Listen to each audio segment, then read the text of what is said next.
নমস্কাৰ। আজি আবৃত্তি কৰিবলৈ আগবাঢ়িছোঁ স্বৰচিত এটি কবিতাৰ শীৰ্ষক নিশকতীয়া এটা পাত্ৰ। শব্দত আৱেগ, কথাত স্বাভিমান, জীৱনে শিকাই অভিজ্ঞতা কি, সেইবাবে লিখোঁ হাজাৰ কাহিনী।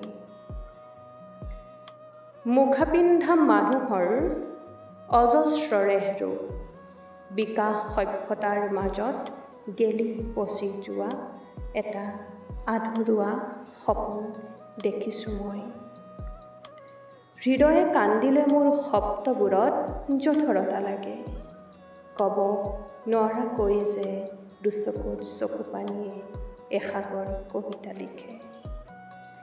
বন্ধুত্ব হৈ পৰিছে নিশকতীয়া এটা পাত্ৰ, য'ত জমা হয় বেইমানী কাণ্ড।